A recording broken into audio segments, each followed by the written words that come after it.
Diseños en la investigación cuantitativa.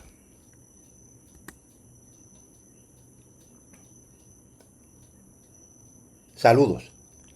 Vamos a hablar sobre los diseños de investigación cuantitativa y vamos a comenzar por los diseños experimentales. ¿Qué es un diseño de investigación?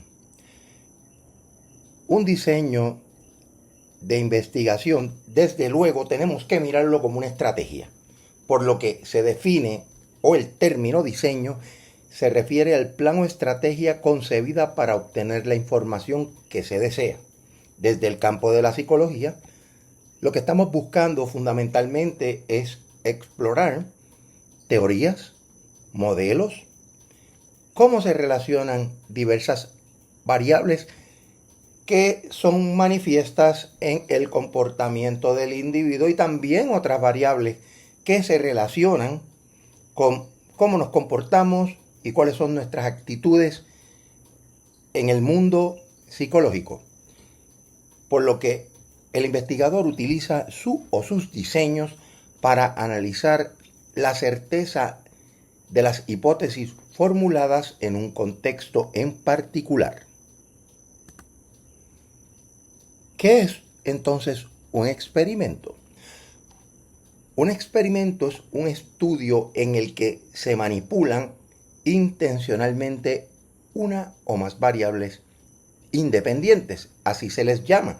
¿Por qué? Porque al yo manipularlas, el resultado que se va a obtener o la variable dependiente no va a necesariamente estar vinculada al efecto de las independientes, ya que las controlé. Por eso también, como podemos mirar en el paréntesis, se le llama supuestas causas antecedentes. Ahora, este estudio lo que busca es analizar las consecuencias que esta manipulación tiene sobre una o más variables dependientes, que es lo que nosotros al final del día queremos medir. Como pueden observar entre paréntesis, son los supuestos efectos consecuentes dentro de una situación. Por eso le llamamos experimento, donde estamos controlando. ¿Y quién está controlando? El investigador. Por tanto, la situación de un experimento es un control artificial que utilizamos en el campo de la psicología para poder, controlando unas variables, ver el efecto que tenemos en otras. Más adelante veremos algunas críticas que pueden surgir, pero sí, el experimento sigue siendo una herramienta muy valiosa para generar conocimiento dentro de la psicología. Elementos que son bien importantes en el experimento es cómo nosotros, los que investigamos el campo de la psicología, recopilamos pruebas con el propósito de demostrar causa y efecto. Este es la razón fundamental de por qué realizar experimentos, ya que al mantener aquellos controles que sean de forma estricta, vamos a poder demostrar las causas y los efectos en el comportamiento de unas variables. Por lo que el experimento se considera una de las formas más poderosas de hacer esto, principalmente porque tiene el poder de eliminar muchas explicaciones alternativas que pueden ocurrir con otros tipos de evidencia. Como mencionamos anteriormente, al controlar a través de nuestros diseños de investigación y de las definiciones operacionales de nuestras variables, podemos controlar las variables independientes para entonces poder ver cómo se da una relación de causa y efecto con los resultados que obtenemos de la medición de la variable dependiente. Ahora, es más probable que otros métodos pueden demostrar una conexión relativamente inequívoca entre causa y efecto. Y estas conexiones son las que la ciencia pues trata de establecer. El experimento es un diseño en el que se manipula una variable independiente o más. Se controlan todas las demás variables o se intenta controlar sobre todo aquellas que están dentro del diseño del experimento, porque pueden surgir variables extrañas. Y vamos a ver algunas de ellas o definiciones sobre ellas. Y aquí se mide la variable dependiente para poder ver cómo el control ejercido por las independientes me permite ver claramente un resultado.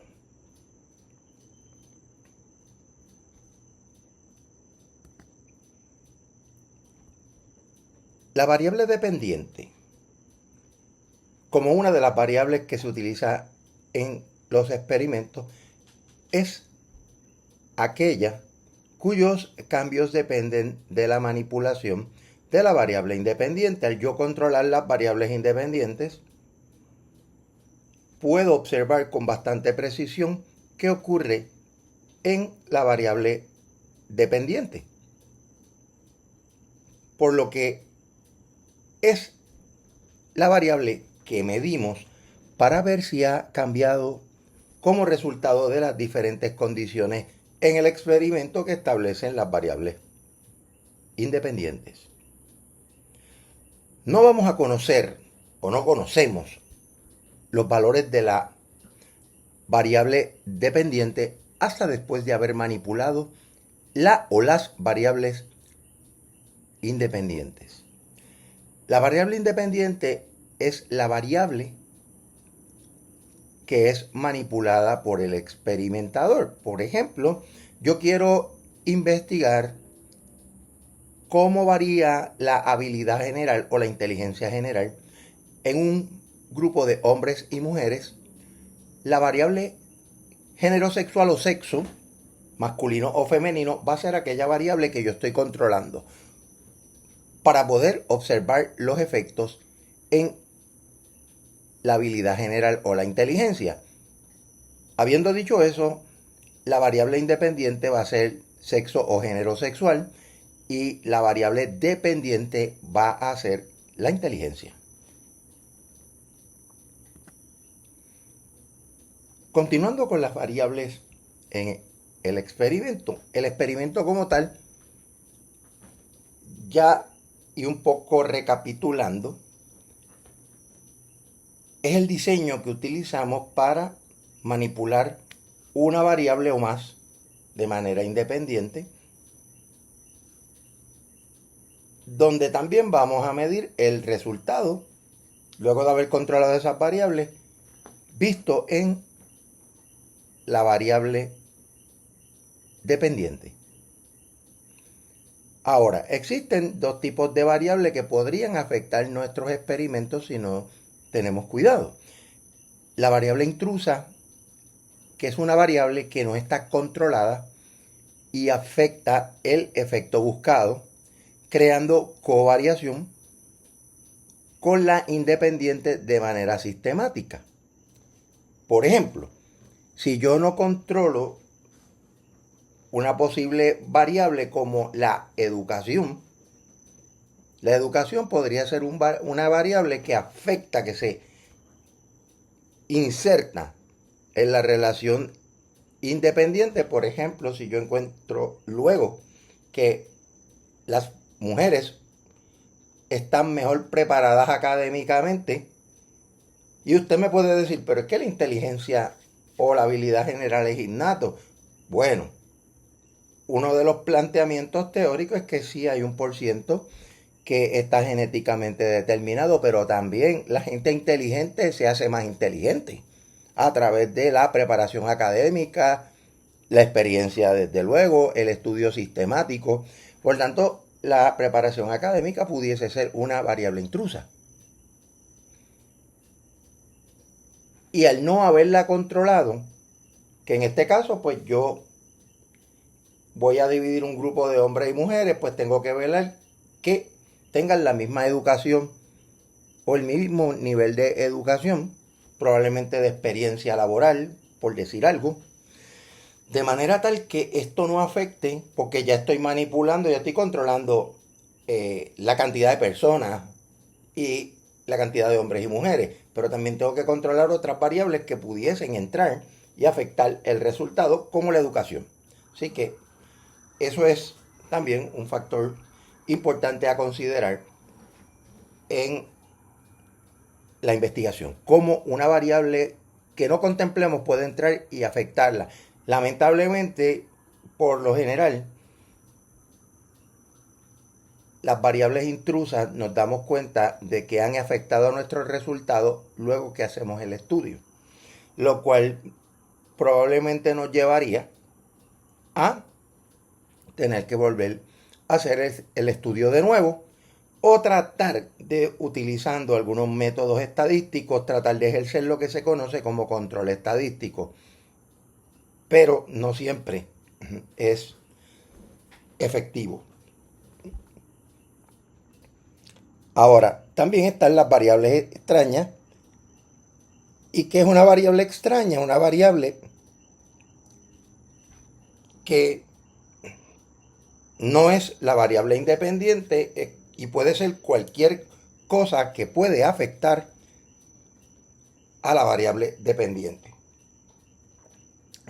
Tanto las variables extrañas como las intrusas probablemente en el proceso de muestreo puede darse un problema con una variable intrusa, pero las variables extrañas también pueden ser un problema del diseño de investigación, el diseño que estemos usando. Así que tenemos que mirar ambas. Una se diferencia en que no se controló y se metió. La otra es que realmente durante el proceso fuimos descuidados. Por ejemplo, una variable extraña podría ser la prueba de inteligencia o de habilidad general que estuvimos utilizando y no nos dimos cuenta en el proceso que no estaba científicamente validada, no tenía estudios de validez y confiabilidad, y eso afecta el resultado. Pues eso es una variable extraña que debimos habernos dado cuenta en el diseño. Por eso las variables extrañas están más vinculadas al diseño, las intrusas probablemente en el muestreo. Por eso es que es lo que hacen que una sea distinta de la otra. Pero las dos tienen el mismo efecto. Impactan el experimento. Ahora, ¿cuáles son los requisitos de un experimento? Pues manipulación intencional de una o más variables independientes, que son las supuestas causas. Medición del efecto que la variable independiente tiene en la dependiente. Y la dependiente genera el resultado denominado efecto. Ahora, también el control o la validez interna de la situación experimental. Hace un momento hablamos de variables extrañas. Las variables extrañas pueden estar vinculadas a cómo nosotros ejercimos los controles en el diseño del experimento, pero la variable intrusa también pudo haberse afectado en el control de cómo hicimos el muestreo, la selección en el muestreo de los participantes.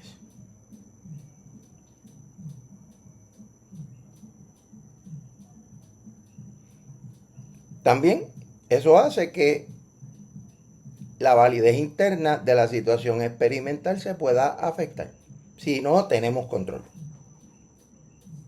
Donde nosotros lo que queremos ver es causa y efecto con el propósito, la meta de tratar de generalizar, pero como verán más adelante, uno de los problemas que tienen los experimentos es lo que se conoce como la validez externa, o sea, la capacidad de que los resultados del experimento puedan ser generalizados.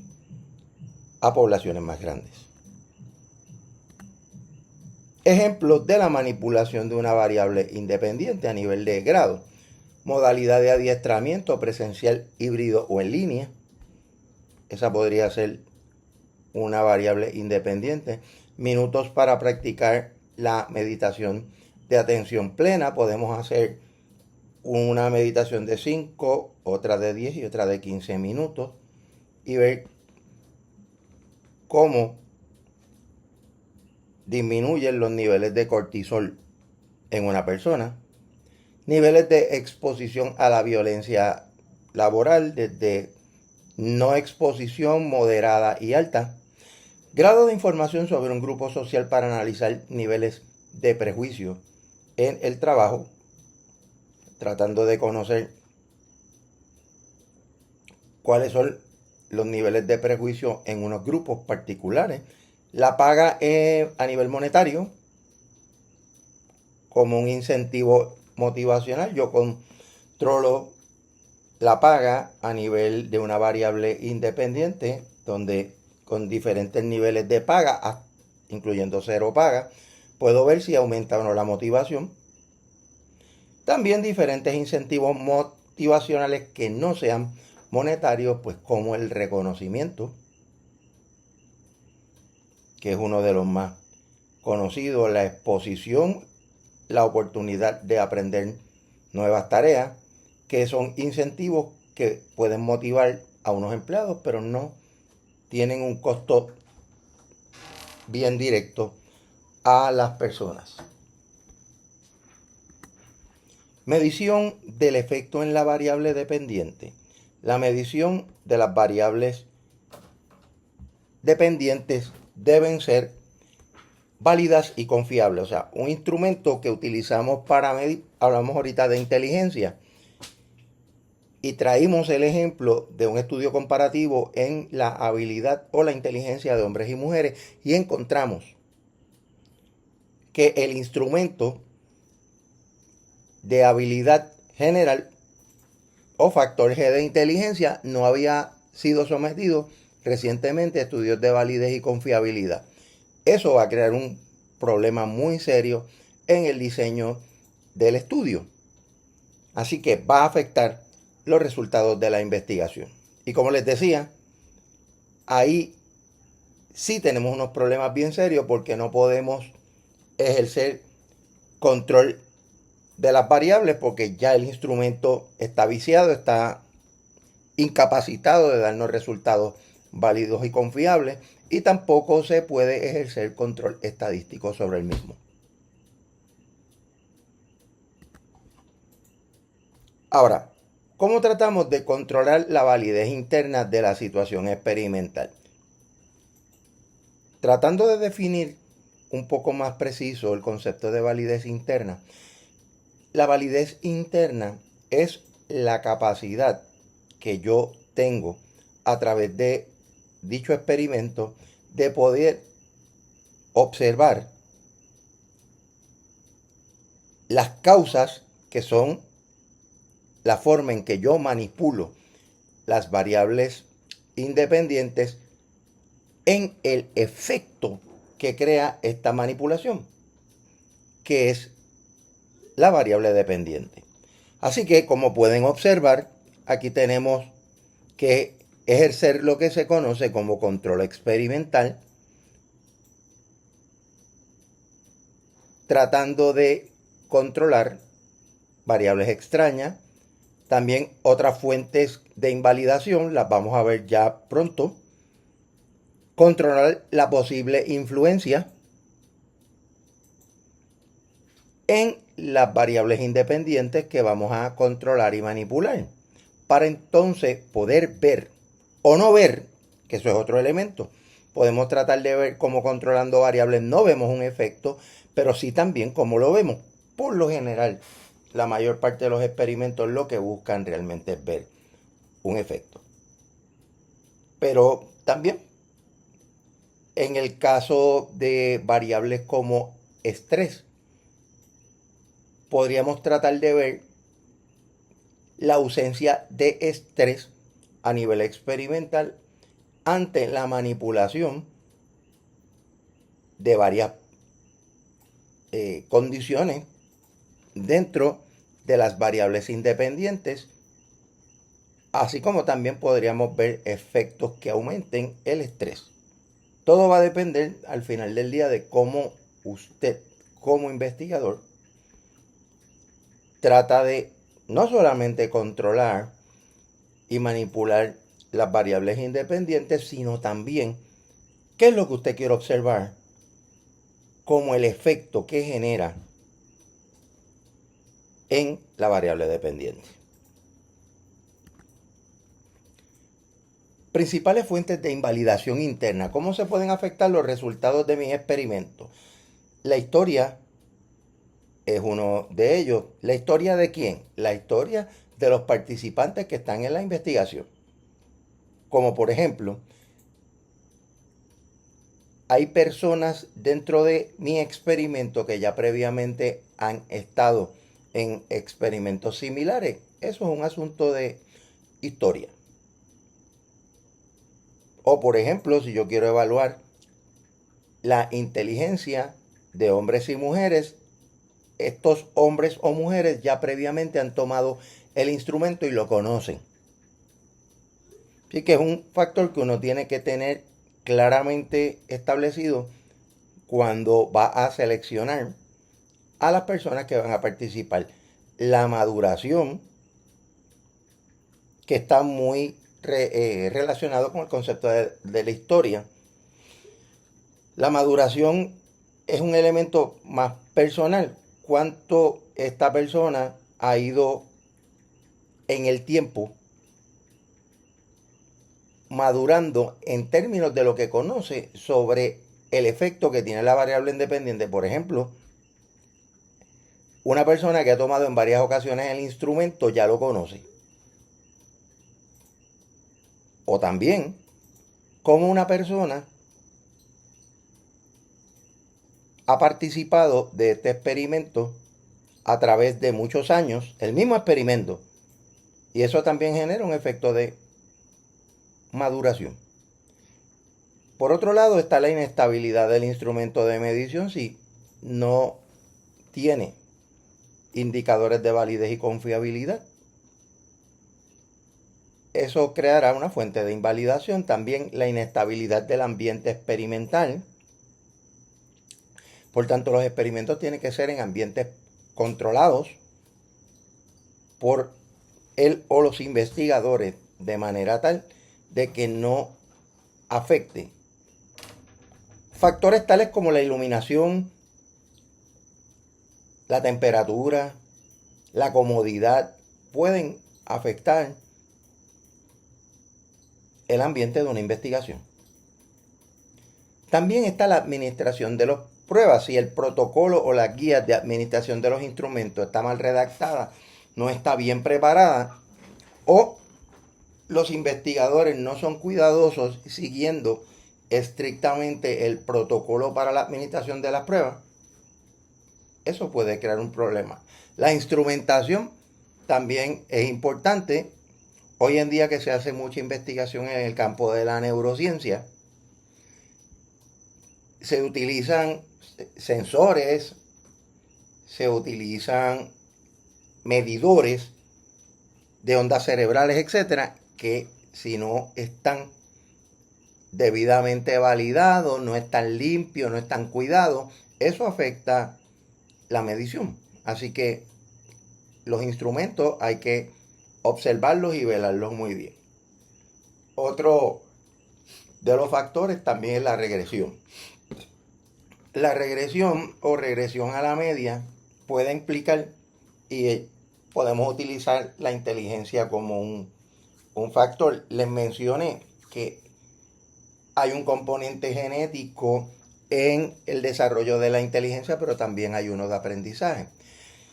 Y hay veces que usted puede ir a hacer un experimento, usted es uno de los participantes y ese día usted estaba óptimo, bien enfocado, en una extraordinaria salud física y mental, por encima de lo normal.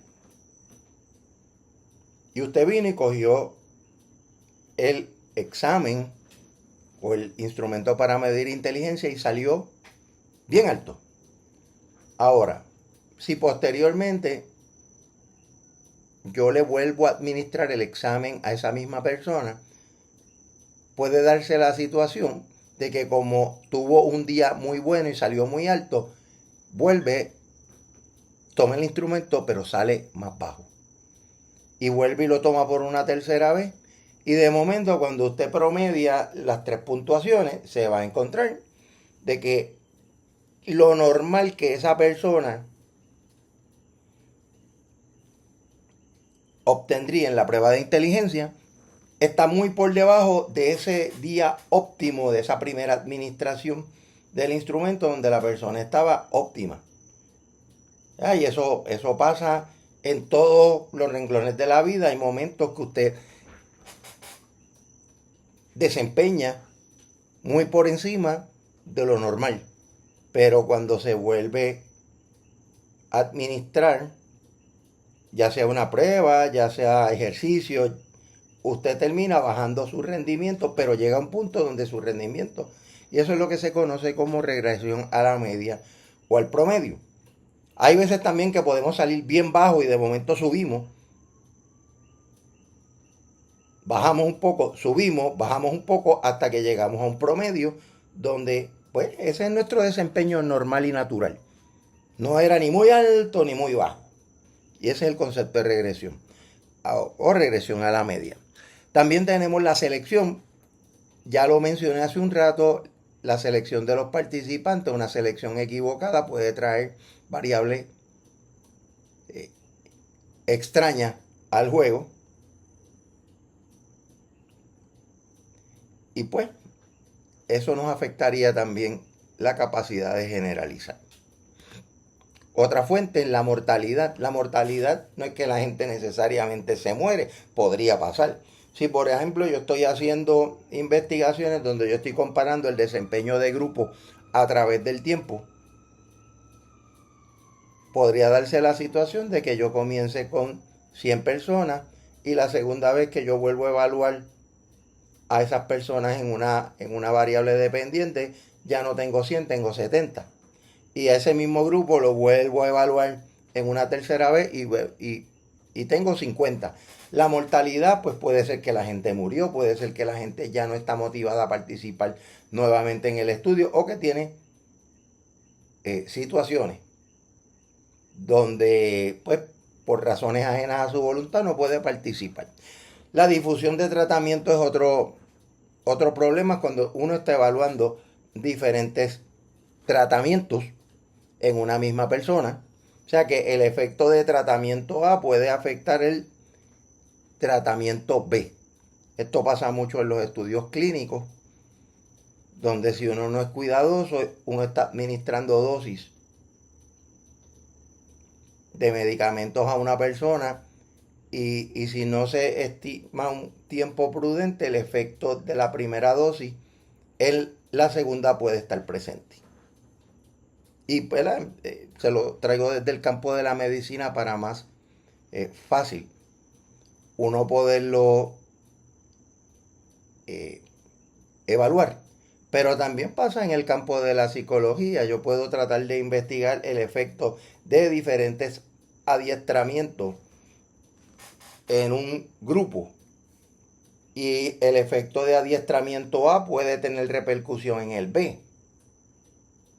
Y eso, pues, sucede como un tratamiento afecta al otro. Esta es la cuestión de la compensación, que es también relacionada a los tratamientos, pero en términos de que la compensación, por ejemplo, un adiestramiento 1 puede tener un impacto en adiestramiento 2 y eso mejorar el desempeño cuando van a adiestramiento 3. Eso es compensación. También la famosa conducta del experimentador o el efecto de Hawthorne, de los famosos experimentos de la Western Electric en Hawthorne, Illinois, donde en uno de los muchísimos experimentos, la presencia de los experimentadores, sobre todo en los estudios de iluminación, hicieron que la gente, nada más de ver los experimentadores, trataran de aumentar su rendimiento en el trabajo, lo cual no se daba bajo condiciones normales. Y otras interacciones, o sea, la interacción de fuentes de invalidación de todas las mencionadas anteriormente pueden tener repercusión en el desempeño del experimento. Ahora, ¿cómo se trata de lograr? Me han escuchado en varias ocasiones decir trata, porque pues, aquí somos muy literales en la presentación, cómo se logra el control y la validez interna, cómo tratamos, porque los investigadores, por lo menos este servidor, le hemos tratado a través del tiempo de mantener el mayor control posible en las investigaciones que realizamos, pero la realidad al final del día es que al mejor cazador se le va una liebre, y eso puede suceder. Ahora bien, ¿cómo se logra el control y la validez interna? Varios grupos de comparación, 2 como mínimo, puede ser un grupo experimental o un grupo control, eso lo vemos ya mismito. También equivalencia de los grupos, que lo mencionamos hace un ratito con el ejemplo de cómo la educación o la preparación académica podía influir en los asuntos de masculino y femenino cuando se les iba a evaluar en términos de la inteligencia o la habilidad general, le podemos llamar así. Yo garantizarme que son equivalentes en todas las variables, independientes, todas aquellas que yo quiero manipular. Y también, cuando hablamos de grupos de comparación, es tratar de comparar 2 grupos, como mínimo. Pero puede haber 3, 4, vamos a ver ya mismo que hay varios. ¿Cómo se logra la equivalencia inicial? La selección y asignación al azar, ya lo hemos discutido en el tema de muestreo. Sigue siendo algo bien poderoso para lograr esa equivalencia. También los grupos deben tener el mismo tamaño. Esos 2 elementos para lograr la equivalencia son óptimos. Otro elemento que podemos hacer es lo que se conoce como el emparejamiento. El emparejamiento también tiene que ver con cómo yo,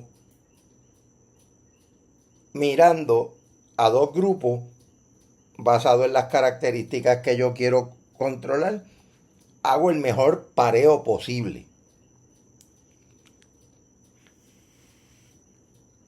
Con la idea de que, por ejemplo, si yo tengo un poco de desfase de edad en uno de los grupos, pues trato de paso a una persona a otro grupo para tener un balance con la edad, y pues tengo personas con edades similares. O en el caso de preparación académica, a lo mejor tengo un grupo, con el grupo de mujeres está mucho mejor preparado con los hombres. Ahí tengo que hacer un contrabalanceo y tratar de entonces de en el muestreo buscar personas que tengan la preparación, digo personas no hombres en este caso particular, que tengan la preparación más o menos similar a las mujeres en la población, y alarlos para acá, sacar a los que no están mejor preparados y traerlos. Si lo hago al azar, perfecto. Hay veces que no se hace al azar, pero y eso afecta la posibilidad de tener una buena validez interna. O sea, pero si yo tengo acceso a traerlos de la población, pues miren, fabuloso, espectacular. Ahora vamos a hablar de algunos diseños.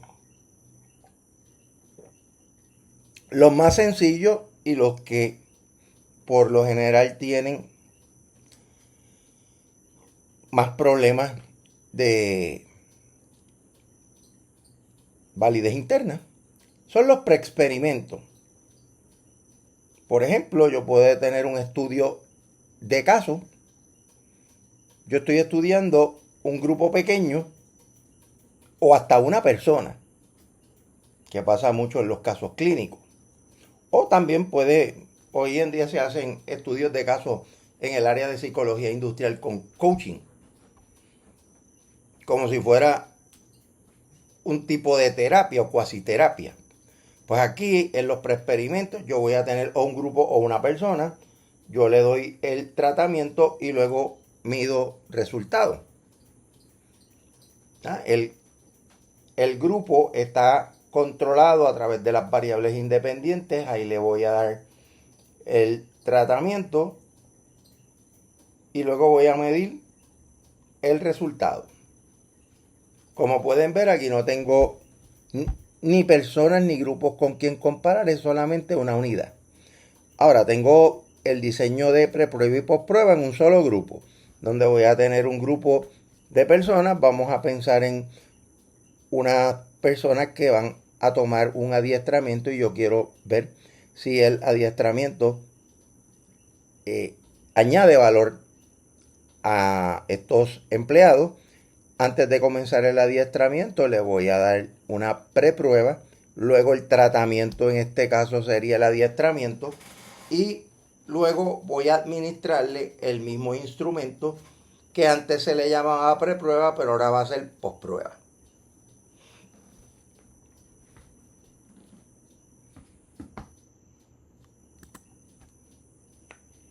También tenemos los experimentos puros, donde aquí voy a tener sí dos grupos. Y se le llama diseño con postprueba únicamente y grupo control. El grupo experimental es el grupo al cual yo le voy a dar el tratamiento.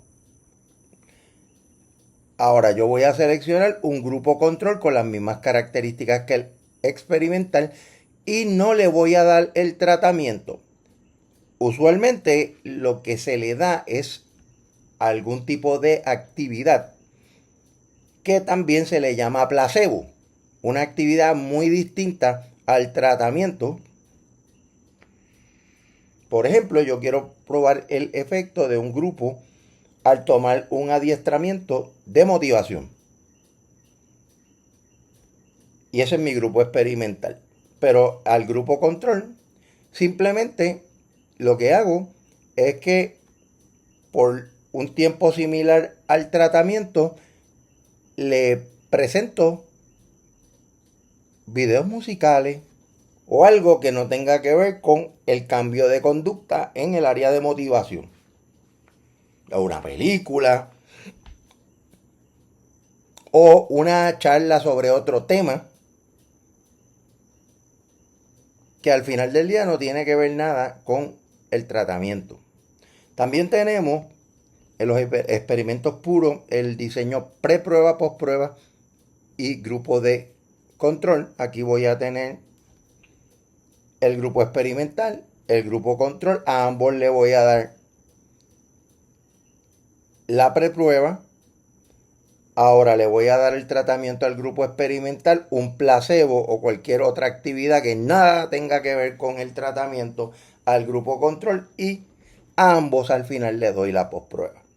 Lo puedo hacer también si estoy midiendo la efectividad de un programa de coaching y adiestramiento en diferentes empleados. También tenemos uno de los diseños más complicados, pero existen, y es el diseño de 4 grupos de Solomon. Ya para comenzar, en vez de tener 1 o 2 grupos, hay que tener 4 grupos de personas seleccionadas al azar con las mismas características para mantener el control efectivo de las variables independientes. Le vamos a dar al primer grupo una preprueba. A ese mismo grupo le vamos a dar un tratamiento y una post, como vieron anteriormente. En el grupo 2, que es un grupo control, le voy a dar la preprueba, no le voy a dar el tratamiento y le voy a dar la postprueba, como vieron en el diseño anterior. Aquí entonces vienen algunas modificaciones con los dos grupos que son parte del diseño. Está el grupo 3, que es experimental, pero aquí no se va a medir nada, no se le va a dar la pre, se le va a dar el tratamiento y al final se le da el post. Y el grupo control 4, que no va a pasar por una preprueba, no va a tener el tratamiento, y finalmente a ese grupo lo que se le va a dar es la postprueba. Y entonces pues a través de lo que se conoce como análisis multivariado se va a tratar de ver entonces si verdaderamente el tratamiento es efectivo. ¿Por qué? Porque si no hay diferencia entre los que no lo tomaron y los que lo tomaron, pues entonces, si estoy hablando de un programa de adiestramiento, pues el programa de adiestramiento pues no sirve. Sobre todo en el caso del grupo 4, donde no tiene preprueba, no tiene tratamiento, no tiene el adiestramiento, pero sí tiene una postprueba. Y si no hay diferencia entre el grupo 3 o el grupo 1, pues mire, aquí hay un problema. Es uno de los diseños más efectivos, pero muchas organizaciones no son muy amigos de él porque, pues, nuevamente no es lo mismo usted tener un grupo control y un experimental que tener dos grupos control y dos grupos experimentales. Requiere de utilizar mucha gente, requiere también de un diseño mucho más complicado, pero déjenme decirle que es uno de los más efectivos. Que haya renuencia de parte de los dueños de las organizaciones a esto, pues todo va a depender de quién es el dueño y cuál es la visión de la importancia de evaluar. En el caso del ejemplo que les traigo, programas de adiestramiento. Pero es un programa, o mejor dicho, es un diseño que para la evaluación de programa es espectacular. Pero pues es importante tratar de reclutar. Por ejemplo, si yo tengo 25 personas en cada grupo, no son 50 si tengo un grupo control y otro experimental, son 100. Grupo 1, 2, 3 y 4 por 25 serían 100 personas, seleccionadas al azar. Es un diseño retante pero muy efectivo, eso sí se lo puedo decir. Ahora vamos a hablar de los diseños cuasi experimentales. Y son cuasi, en buen español, casi experimentales. No son experimentales, pero se parecen o son casi experimentales. ¿Por qué? Porque en los diseños cuasi experimentales los participantes o casos no se van a asignar al azar. A los grupos ni se van a emparejar. Y pues muchas veces estos grupos ya están formados antes del experimento. O sea, eso se le llama también grupos intactos. Por ejemplo, pues yo tengo en una compañía, yo tengo 4 departamentos que producen el mismo producto y yo quiero investigar cómo determinado adiestramiento impacta el desempeño de estos 4 grupos. Pues no tengo que seleccionarlos al azar porque esos son los grupos que tengo que estudiar. Por consiguiente, inmediatamente esto se constituye en un proyecto de investigación que contiene un diseño cuasi experimental. Ahora, también hay otro caso u otros casos donde se podría asignar y seleccionar, pero no se hace al azar. Simplemente se seleccionan de los que están disponibles. Nuevamente eso nos crea un problema de validez interna, pero también algunas veces ayuda un poco a entender la validez externa, que es la capacidad de generalizar de la investigación. Otros diseños experimentales estos son lo que se conoce como diseños a través del tiempo. Yo puedo tener 4 grupos como los anteriores, la única diferencia es que en el diseño de Solomon tenía 2 grupos controles. Aquí tengo simplemente 3 grupos experimentales, 1 control. Y aquí le vamos a dar un tratamiento. Vamos a decir, le ofrecemos un adiestramiento y vamos a medir cómo incide el resultado de ese adiestramiento a los 4 meses, después a los 8 y después al año. En el grupo 2, vamos a darle un adiestramiento, por ejemplo, vamos a hipotetizar aquí que este adiestramiento es en línea, el del grupo 1. El del grupo 2 es híbrido y el del 3 es presencial. Ya, yo quiero ver cuál de los 3 tipos de adiestramiento del mismo tema puede crear un cambio a corto, mediano y largo plazo. Ahora tengo también un grupo control por ahí donde no le voy a dar el tratamiento y voy a medir. De la misma manera que lo hago con los otros grupos. Esto se le llama diseños a través del tiempo. O también longitudinales. También está lo que se conoce con diseño o como diseños factoriales, donde yo voy a explorar el comportamiento de 2 variables en diferentes grupos. Por eso se le llama diseño factorial.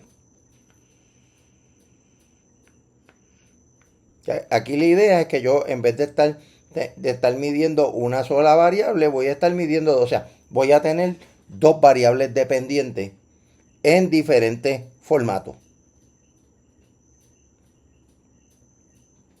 En diferentes formatos. Aquí tenemos el formato de A1 con B1. Estoy viendo aquí tengo realmente 4 grupos donde voy a estar viendo cómo se ven estas variables y luego cómo interactúan. Por eso se le llama diseños factoriales. Cómo interactúan esas variables en los diferentes grupos. Se interactúan de la misma manera y los grupos son homogéneos, pues tenemos un resultado a favor del comportamiento de las variables. Pero si no pasa eso, podemos tener un resultado distinto. Y si usted mira, los diseños factoriales pueden también tener muchísimos grupos, muchos grupos. Pero claro, mientras más grupos usted tiene, más complicado. Uno de los problemas principales con los factoriales es ese. Porque usted puede tener, si usted introduce una variable C, una variable dependiente C, usted va a ver otra interacción. ABC1, ABC2, ABC3 y así.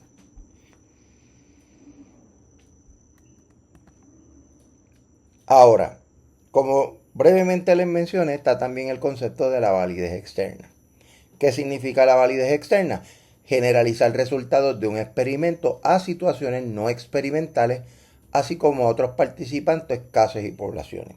Que mi investigación pueda generalizarse sin muchos problemas a la población. Por ejemplo, un programa de adiestramiento que sea efectivo y que yo lo hice un estudio piloto o varios estudios pilotos pequeños dándome resultados exitosos y contrastándolo con un grupo control. De momento me dio la información necesaria para yo poder darle ese adiestramiento a toda la organización. Probablemente yo tengo 1000 empleados y con 50 o 100 que utilicé, yo puedo sentirme cómodo ahora a generalizar el darle el adiestramiento a todo el mundo porque como psicólogo industrial tengo que estar claro de que la organización, si va a invertir en un programa de adiestramiento que impacte a todo el mundo, debe hacer una investigación previa o un estudio piloto previo para entonces después sentirse cómodo y decir, espérate, pues yo ahora puedo darle este adiestramiento a todo el mundo y por tanto estoy tratando de garantizar el retorno de la inversión. Y pues lo importante, como pueden ver aquí, es que a través de esta investigación pues yo pueda generalizar a todos los miembros de una población. ¿Por qué? Porque estas personas que estuvieron en el experimento o en el cuasi experimento son representativas de este grupo que es la población. Ahora, también existen fuentes de invalidación externa. Uno de ellos pues es el efecto reactivo de la interacción de evaluaciones. Si yo estoy dando diferentes evaluaciones, eso puede tener un efecto. También está el efecto de interacción entre los errores de selección y el tratamiento. Eso ya lo mencioné porque también afectan internamente, pero aquí, dicho de una manera bien sencilla, es que hice un proceso de selección de la muestra tan malo que las características de la muestra son distintas a la población. Y eso es un problema. También el efecto reactivo de los tratamientos. Si yo estoy dando diferentes tratamientos, eso a un mismo grupo, incluso las mismas medidas pudiesen tener un efecto. Tanto un efecto reactivo como que un tratamiento afecta a otro, pero también la interferencia que hay cuando se dan múltiples tratamientos. Y otra cosa importante es que mientras más grupos yo tengo, si es una organización, por ejemplo, la gente termina hablando. Una de las cosas que afecta a muchas investigaciones es que los miembros de diferentes grupos coincidan y se pongan a hablar. Por ejemplo, si yo estoy tratando de probar 3 tipos de adiestramiento híbrido, en línea o presencial, y de momento las personas salen a sus áreas de trabajo o a la cafetería y se ponen a hablar, eso tiene un efecto reactivo, que es la interferencia de tratamientos múltiples. También en algunos casos, ya sea por costo, por tiempo y esfuerzo, puede haber imposibilidad de replicar tratamientos. Cuando digo tratamientos son, ¿verdad?, tratamientos, intervenciones. El tratamiento es básicamente la acción que yo llevo para, una vez controladas las variables independientes, yo observar en comportamiento de las dependientes.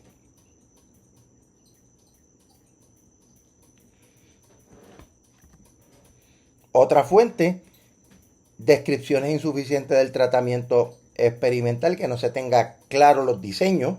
Eso pasa bastante.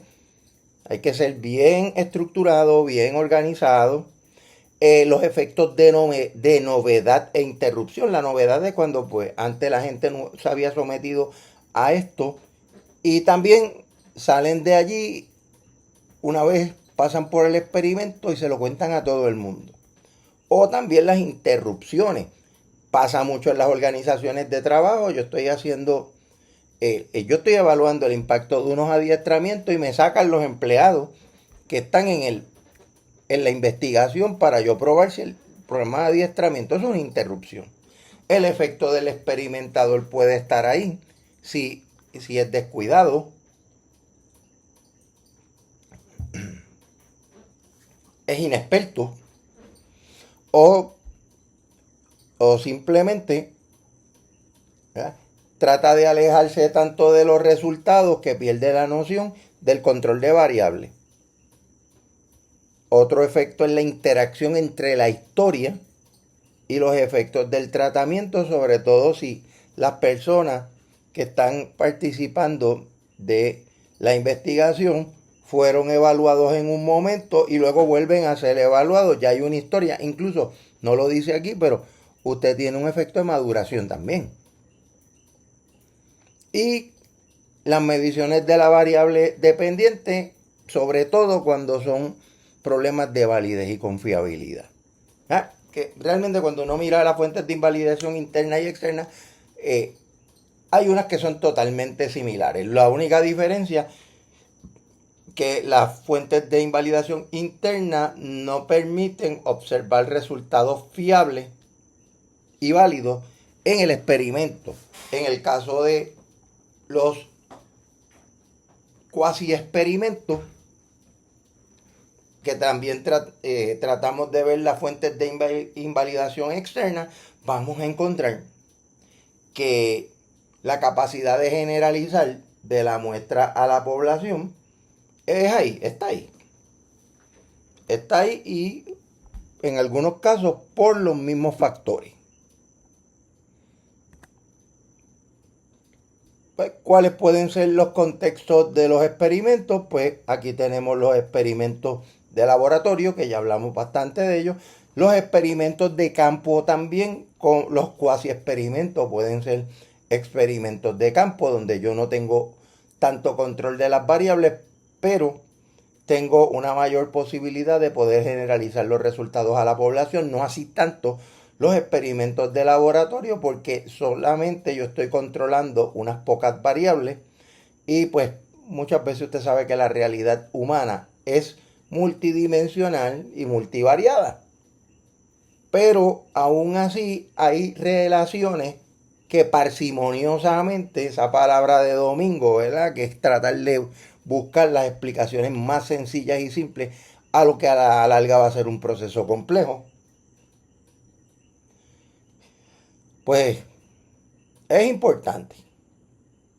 Pero los contextos para los laboratorios pues pueden ser universidades, pueden ser laboratorios reales, lugares cerrados, con buena iluminación, buena temperatura, donde la gente esté cómoda, lugares donde haya control de los equipos que se van a utilizar, como por ejemplo los laboratorios de neurociencia, donde usted tiene unos cubículos, donde sentamos a las personas, le podemos instalar los sensores para estudiar las ondas cerebrales, los equipos para poder observar las expresiones faciales, así como también los latidos y pulsos del corazón, o ante los estímulos ver si hay una asimetría cerebral, que es simple y llanamente cuando un hemisferio del cerebro se activa más ante una situación, lo cual nos ayuda muchas veces a conocer cuán consistente es un hemisferio al activarse ante un mismo estímulo. Y ya los experimentos de campo, por ejemplo, yo quiero observar las relaciones de los empleados en su lugar de trabajo, pues ahí no podemos controlar todas las variables, pero sí podemos observar y cuantificar cómo se llevan los empleados entre sí y también cómo eso afecta el desempeño, sobre todo si el trabajo que están realizando está vinculado a el producto o el servicio que están prestando. En términos generales, ¿qué pasos tenemos que tener claro a la hora de un experimento? La decisión sobre las variables, cuántas variables vamos a manipular, cuántas vamos a controlar, vamos a medir, o sea, cuántas variables independientes queremos controlar en nuestro diseño, cuántas dependientes vamos a medir, porque hemos hablado hasta ahora de, por lo general, una variable dependiente, pero hay estudios multivariados donde usted puede evaluar más de una dependiente. Claro, son diseños más complejos, requieren más gente, más muestras, pero se pueden hacer. Decisiones sobre la muestra, el perfil de la muestra, qué características tiene que tener esa muestra para yo poder manipular mejor y controlar las variables independientes y poder observar el resultado que surge en las variables independientes. lo cual a su vez me lleva a la elección del diseño que yo quiero trabajar. Va a ser un diseño de un grupo, de 2 grupos, 3 grupos, 4 grupos, diseño longitudinal a través del tiempo. Y último, pero no menos importante, ¿cómo lo voy a implementar? Ahora, vamos a hablar un poco de los diseños no experimentales. Los diseños no experimentales están más relacionados con estudios de campo. También estudios cuasi experimentales, hay veces que la diferencia entre no experimental y cuasi experimental como que es muy finita. Claro, yo podría definir un estudio cuasi experimental cuando yo tengo algún control de las variables, y los diseños no experimentales cuando no tengo ningún control de ninguna forma, o el control es sumamente mínimo. Por definición, ¿qué es una investigación no experimental? Pues mire, no se manipulan deliberadamente las variables, simplemente se observan y cómo interactúan con la variable dependiente. Ahora, las inferencias sobre las relaciones entre las variables se realizan sin intervención o influencia directa. O sea, esto, la observación participante o la observación directa, yo puedo observar cómo la gente y podemos utilizar el ejemplo del dibujo que tenemos en esta presentación. Yo podría estar sentado en uno de esos bancos. Mire, yo puedo ser el que tiene la tableta o el que está sentado aquí observando lo que están haciendo las personas que se encuentran a mi alrededor, porque yo quiero evaluar alguna hipótesis o tener como objetivo evaluar unas variables en un ambiente natural como el que ustedes pueden observar en el dibujo, pero a la vez el investigador o los investigadores están mirando qué es lo que pasa en ese ambiente. No están interviniendo directamente, pero están observando lo que pasa. Y lo que se hace es que se observa en un contexto natural. Eso lo hace totalmente no experimental. Y como les decía, el cuasi experimental siempre va a haber algún grado de control de algo o de alguna variable, pero aquí en el no experimental es simplemente yo me voy a un lugar donde yo creo que tengo una población grande de personas con características similares a lo que yo quiero estudiar, y ahí yo me siento a tomar nota de lo que yo estoy observando, a medir comportamientos, conductas asociadas a diversas actitudes, entre otras. Aquí tenemos por lo general 2 tipos de diseños no experimentales: los transversales y los longitudinales. Hace rato también vimos un diseño experimental que se podía trabajar a través del tiempo, pero también hay diseños longitudinales no experimentales. Vamos a hablar un poco de ello.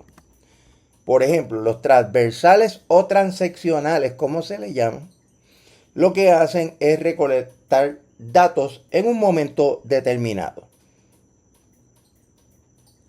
El propósito es simplemente yo describir unas variables y analizar su incidencia e interrelación en un momento determinado. Y como muy bien dice el último punto, es como tomar una fotografía de algo que está sucediendo en tiempo real en un momento. Los psicólogos industriales organizacionales hacemos muchos estudios de esta naturaleza cuando queremos tratar de identificar problemas en un área de trabajo. No solamente nos quedamos con lo que nos dicen los clientes, nos llama un jefe que hay problemas en su área de trabajo y nosotros le decimos, espérate, usted es válido, o sea, usted es muy válido en lo que nos está diciendo, pero el psicólogo necesita hacer unas observaciones para poderlas contrastar con sus observaciones y entonces tener un cuadro más preciso de cómo le vamos a ayudar en esta intervención. Así que eso es parte de... Y se le llama transversal porque es como tomar una fotografía en un momento. Y eso es lo que me interesa, describir lo que está pasando en este momento. A ver cómo de alguna manera con diversas intervenciones se puede cambiar lo que está pasando o por lo menos tener un cuadro bien claro. Hay veces que te llaman para que hagas un diagnóstico organizacional de lo que está pasando en el momento y al final no te piden que intervengas con los empleados, simplemente que le dieras tu visión como psicólogo de qué es lo que está pasando. Y uno hace una evaluación del contexto de trabajo, tomando pues diferentes tipos de mediciones, pero se hacen en un momento específico. Algunos diseños que son transversales, pues miren, están los exploratorios. Básicamente yo quiero explorar qué es lo que está pasando de manera novedosa en un grupo. Por eso se le llama exploratorio. Yo no tengo claramente unas hipótesis, algunos objetivos probablemente, pues en el camino, y hay también estudios cualitativos, muchos de los estudios cualitativos son de naturaleza exploratoria. Pueden ser cualitativos también porque la diferencia es qué instrumentos yo voy a utilizar. O mixto, que es en mi experiencia como psicólogo industrial organizacional, estos tres diseños yo los he trabajado con datos cualitativos y cuantitativos para poder entender qué pasa. Los exploratorios, explorar qué le pasa a unos grupos y poder derivar algunas conclusiones que de alguna manera permitan que se pueda entender qué les pasa. Por otro lado, yo puedo tener una información básica de unos grupos dentro de un lugar de trabajo, pero no está claro. O sea, se exploró, pero falta mirarlos en profundidad. Ahí entran entonces los estudios descriptivos, donde yo quiero describir qué específicamente está pasando, porque en los estudios exploratorios surgió que había unas variables que había que mirar más profundo.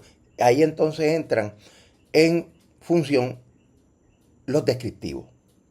Ahora también cuando yo quiero hacer estudios y quiero asociar variables, yo quiero relacionar unas variables con las otras, entonces entro en lo que se conoce como estudios correlacionales y causales cuando utilizo una herramienta que se conoce como la regresión.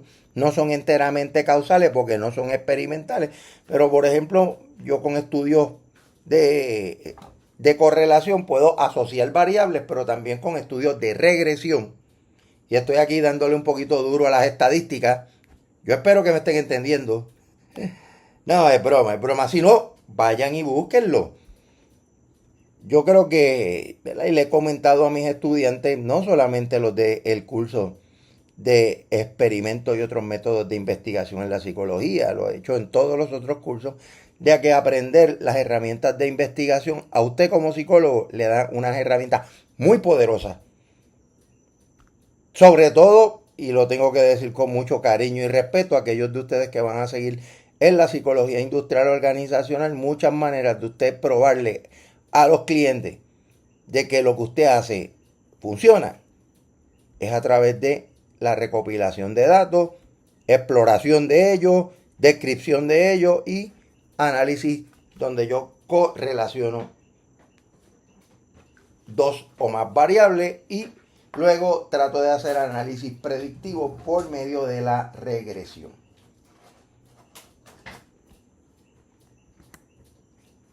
Ejemplo de algunos estudios que pueden ser transversales exploratorios. Una investigación para comenzar a conocer el modo como opera un equipo de trabajo sin líder. Porque se ha encontrado que cuando los equipos de trabajo no tienen un líder y los miembros del equipo ocupan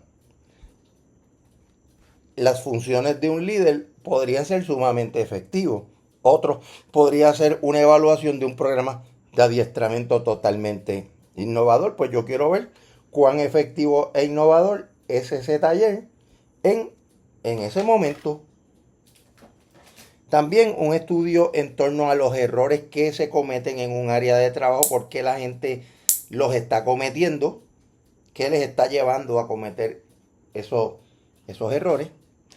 Y estudiar el nivel de motivación y compromiso o engagement también en empleados que recién comienzan en una organización.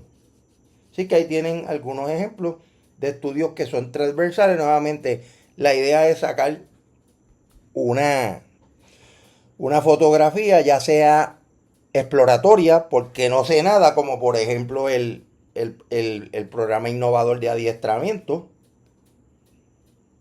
Descriptivo también, si yo quiero investigar cómo opera un grupo que no tiene líder. ¿Eh?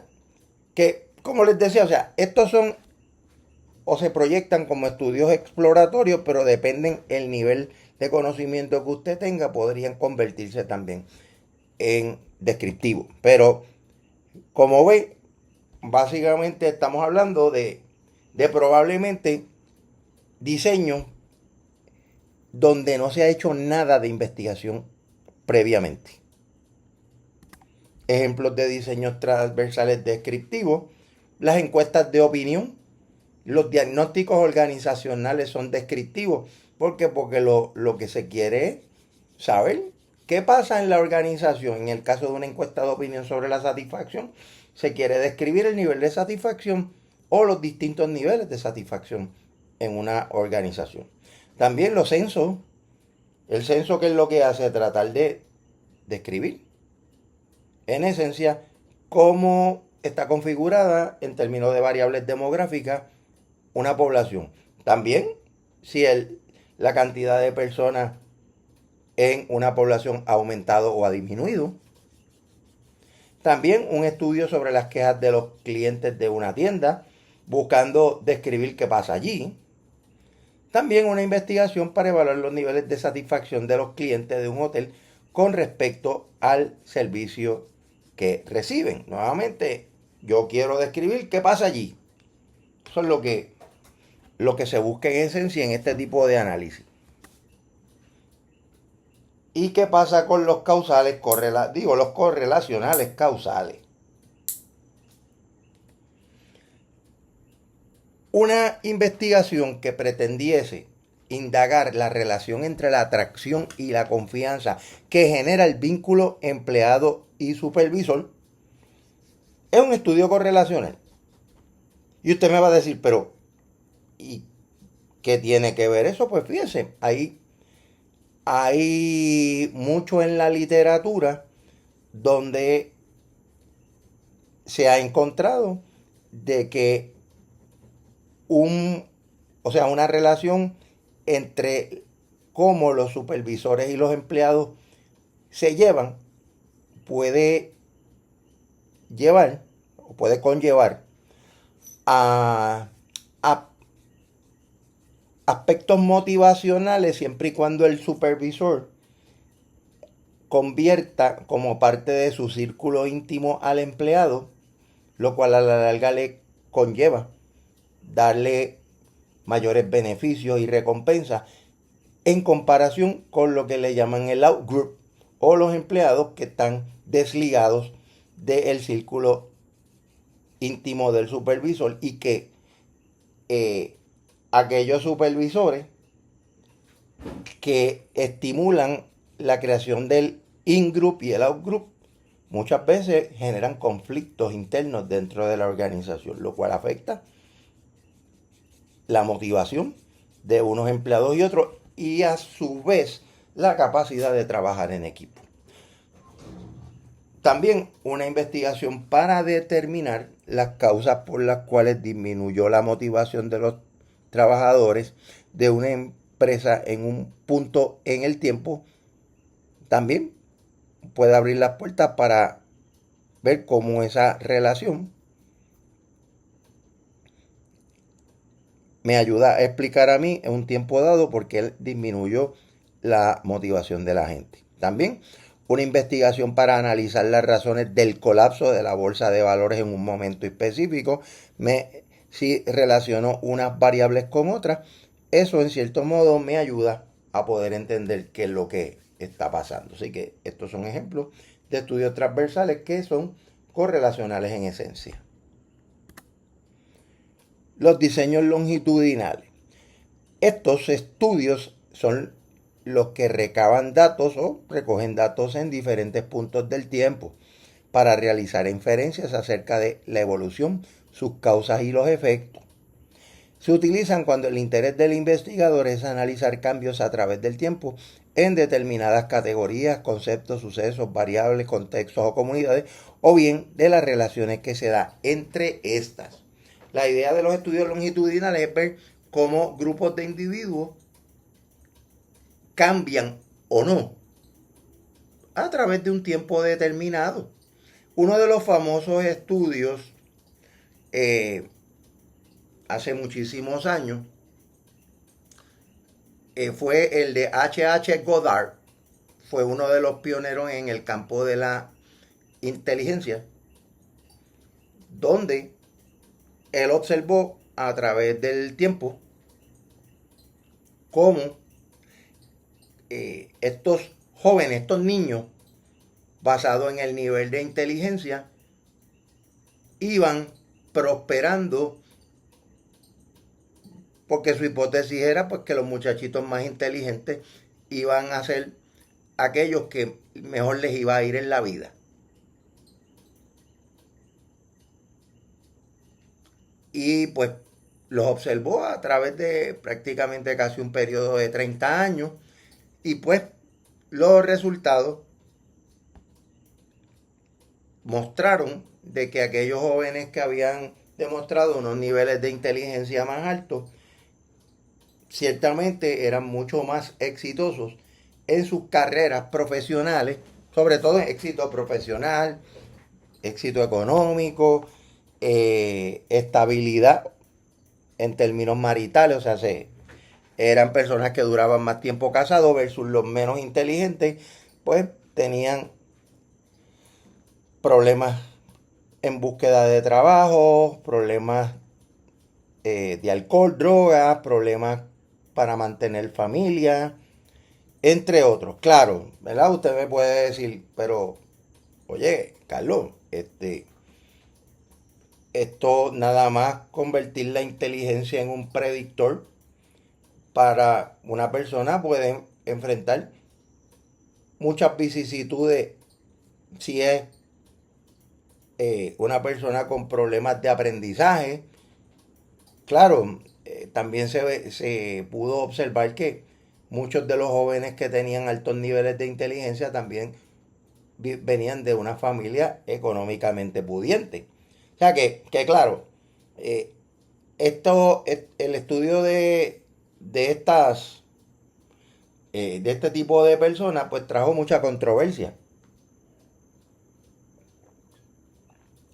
Y otras interpretaciones, como por ejemplo, si yo si la mayor parte de los que tenía, de los más inteligentes eran pudientes, pues mira, van a enriquecer sus capacidades, van a estudiar en los mejores lugares, van a tener mejores oportunidades, les va a ir mejor. En contraposición con aquellos jóvenes que no demostraron niveles altos de inteligencia, pero que también vivían en ambientes de precariedad y no pudieron. Claro, ¿verdad? Estos son generalizaciones, fueron miles de personas las que se estudiaron.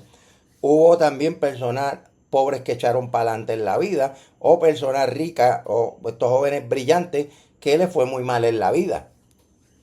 O sea que no. Pero pues estos fueron los estudios, simplemente es un ejemplo que le traigo de un estudio longitudinal, que pues muchas veces el problema es el control de las variables, porque no se pudo controlar el tipo de familia del que ellos provenían, los ingresos económicos que tenía cada familia, nada de eso se controló. Y muchos sociólogos lo que encontraron fue que, pues que las personas que tienen menos oportunidades, no solamente que sean o no inteligentes, es que se les hace mucho más difícil lograr el éxito económico en la vida. Pero esto es un ejemplo de este tipo de estudios. Algunos estudios longitudinales, aquí tenemos tres, lo que son los diseños de tendencia o trend, que miran tendencias a través del tiempo, los diseños de análisis evolutivo de grupo o cohorte. Cohorte va a ser un buen ejemplo porque en la universidad hacemos muchos estudios de cohorte. Si aquellos estudiantes que entraron en el 2024, pues nosotros le llamamos el cohorte del 2024 en el departamento académico que entren y los vamos siguiendo hasta que terminan sus estudios. Eso nos permite saber quiénes empezaron y terminaron, quiénes todavía no han terminado, quiénes en el camino dejaron de estudiar, ese tipo de cosas. Y los diseños de panel. Pero voy a describir cada uno de ellos ahora. El diseño de tendencia, ¿qué es lo que busca? Recopilar datos en diferentes tipos de tiempo en una población. Que fue lo que hizo Goddard, que tuvo que estudió estas personas que fueron evaluados en su inteligencia a través del tiempo. Y a través de los años se daban cuenta de que había una tendencia de unas personas más inteligentes a que les fuera mejor. Y los que no habían demostrado ser más inteligentes, que no les iba muy bien. Y usted puede seguirlo. Aquí cuando le llevamos primer tiempo, pues del año 1, año 2, año 3, Goddard lo siguió por 30 años. Están los diseños de evolución de grupo o cohorte. Aquí lo que se busca ver, ellos entran, voy a utilizar aquí el ejemplo de los estudiantes, ¿no? Entran en un año determinado y a nosotros nos interesa saber de todos los que entraron, cuántos terminan de graduarse, los que no se gradúan por qué, los que se cambian de un departamento a otro por qué lo hacen, los que dejan de estudiar y no vuelven a la universidad, que fue lo que pasó. Y se llama cohorte porque todo el mundo entra en el mismo año, o sea que cumple cabalmente con la definición de que estos individuos son vinculados de alguna manera o identificados por una característica común. Son los que entran. Y pues también hay unas variables que se unen porque pues por la general la edad, muchos entran más o menos a la misma edad. Aunque hay unos que entran con un poquito menos de edad y otros más, pero la mayoría son de una edad particular. Generalmente vienen casi todos de un entorno geográfico. Los estudiantes nuestros acá en la universidad, la mayoría están en donde está nuestra universidad en Arecibo, Puerto Rico, y también tenemos muchos que están en los pueblos alrededor. Claro, eso no significa que tenemos otros estudiantes de otros pueblos más lejanos, como por ejemplo San Juan o Ponce, pero son los menos. Pues lo que hace cohorte es lo que tenemos en común, no lo que no. Ahora, también el asunto del cohorte es que, por ejemplo, yo puedo medir dentro de la población de estudiantes del año 2025, los que entren en el 2025, yo puedo ir mirando diferentes grupos a través del tiempo porque tienen unas características comunes. Y a una vez voy recopilando datos de diferentes subpoblaciones, pero dentro de la misma población. De manera tal que como tienen características que son comunes, pues no hay tanto problema con eso. Entonces están los diseños de panel. Aquí, contrario a los cohortes que se evalúan por subgrupos que provienen de la misma población, en los diseños de panel tú vas a ir midiendo a través del tiempo el comportamiento de ese grupo. Claro, usted puede hacer, si yo tengo, por ejemplo, la Universidad de Puerto Rico en Arecibo, yo puedo evaluar el comportamiento de cohortes, de grupos de diferentes subgrupos o muestras dentro de la población, pero puedo tener una muestra estable y comparo. Eso puede darse también. Y así que ahí son los tres tipos de diseño más comunes en los estudios longitudinales. Ahora bien, investigación experimental o no experimental. Pues miren, tanto la investigación experimental como la no experimental son herramientas muy valiosas y ninguno es mejor que el otro. El diseño seleccional es una investigación, más bien va a depender de qué, del problema a resolver, del contexto que rodea el estudio y de los recursos que tiene también el investigador. ¿Ya? Y cómo puede acceder a esas muestras de estudio, cuán fácil o cuán difícil se le hace. Como han podido observar, los estudios no experimentales permiten más observación directa, pero sin mayor intervención o controles. Eso pudiese facilitar, de alguna manera, el llevar a cabo estos estudios. Ya saben también que los estudios experimentales pues son un poco más complejos de realizar y eso pues son realidades, pero ambos son perfectas herramientas y como yo le digo a mis estudiantes de maestría y a los doctorales, eh, no hay ningún tipo de método de investigación mejor, simplemente son herramientas. Mientras más herramientas usted tenga en su cajita, más efectivo va a ser como investigador. Aprenda todos los métodos y aplíquelo de acuerdo a las circunstancias y los recursos que usted tenga para investigar. Eso es lo importante.